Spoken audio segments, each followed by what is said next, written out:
Kemudian ada orang berkata, saya pernah baca juga, dia bilang, jangan hanya salaf dong yang dijadikan tolak ukur. Salaf itu siapa sih Pak?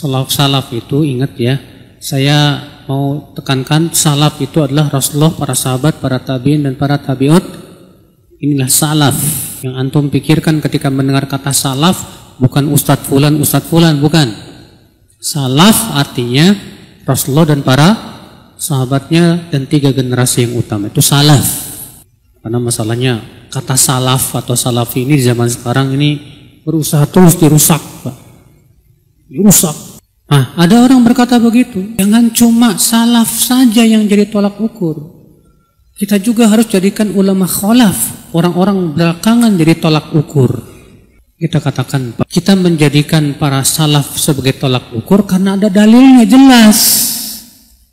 Dalilnya dari Al-Quran ada. Itu tadi sudah kita bacakan. Surat apa itu? At-Taubah ayat 100. Juga Allah berfirman dalam surat Al-Baqarah, fa in amanu bimithli ma amantum bih faqad ihtadau. Jika mereka beriman dengan seperti yang apakah yang kalian imani, kalian di waktu itu siapa? Para sahabat. Maka mereka sudah mendapat, maka sungguh mereka dapat hidayah. Ada jelas ada dalilnya. Kenapa kita jadikan salaf itu tolak ukur dalam masalah akidah dan beragama? Karena ada dalilnya, ada perintahnya dari Rasulullah SAW. Ketika Rasulullah SAW mengabarkan akan terjadi perpecahan. Dalam hadis riwayat Abu Daud, Tirmidzi, Nasa'i, dan Tirmidzi berkata hadis ini hasan sahih dari hadis Al-Irbad bin Sariyah. Kata Rasulullah, fa innahu man ya'ish minkum fasayara ikhtilafan katsira.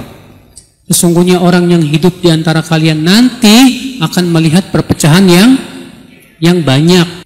Apa kata Rasulullah? Fa'alaikum bisunnati wa sunnatil khulafai rasyidin al-mahdiyyin. Maka wajib atas kalian saat itu berpegang kepada sunnahku dan sunnah khulafaur rasyidin. Tuh lihat, Rasulullah yang nyuruh. Saat terjadi perpecahan dan kita melihat perpecahan umat, yang Rasulullah perintahkan adalah pegang sunnahku dan sunnah khulafaur rasyidin. Ada perintahnya dari Rasul masalahnya. Sementara orang-orang belakangan kita tidak pernah mendengar adanya dalil untuk dijadikan patokan. Yang ada adalah disuruh orang-orang yang terdahulu. Berarti kita yang belakangan harus mengikuti generasi yang terdahulu dalam tata cara agama, dalam berakidah, dalam beribadah, dalam semua sisi-sisi agama. Semua ulama belakangan wajib mengikuti ulama yang terdahulu. Karena yang terdahulu sudah jelas dapat pujian dari Allah dan Rasulnya. Mana yang lebih kita ridhai, Pak? Mengikuti generasi yang sudah jelas-jelas dipuji oleh Allah dan Rasulnya?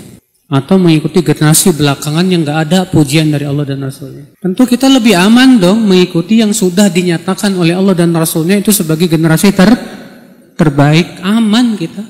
Bahkan Rasulullah yang mengatakan begitu. Dalam hadis yang sahih Rasulullah bersabda apa? An-nujum amanatun lis-sama, fa idza dhahabatin nujum atatis sama ma tu'ad. Bintang itu keamanan untuk langit, kata Rasulullah. Apabila bintang telah pergi, akan datang kepada langit yang dijanjikan, itu kiamat. Ana amanatun li ashabi, fa idza dhahabtu ana ata ashabi ma yu'adun. Aku, kata Rasulullah, keamanan untuk para sahabatku.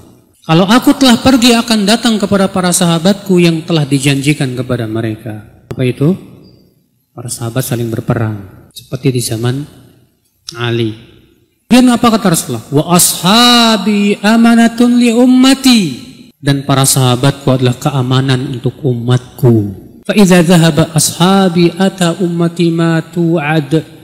Apabila telah pergi para sahabatku, akan datanglah kepada umatku yang dijanjikan. Kata Imam Nawawi ketika mensyarah hadis ini, yang dijanjikan itu berupa perpecahan, peperangan sesama kaum muslimin, munculnya pemikiran-pemikiran yang menyesatkan. Ternyata Rasulullah tegas mengatakan dalam hadis itu, Pak, bahwa para sahabat keamanan untuk umat Islam. Bagaimana kita tidak merasa aman? Sementara Rasulullah sudah menyatakan bahwa mereka keamanan. Maka orang yang merasa tidak aman dengan para sahabat, sungguh ia mendustakan Rasulullah Sallallahu Alaihi Wasallam. Nah, akidah yang dari para sahabat ini yang harus kita pelajari.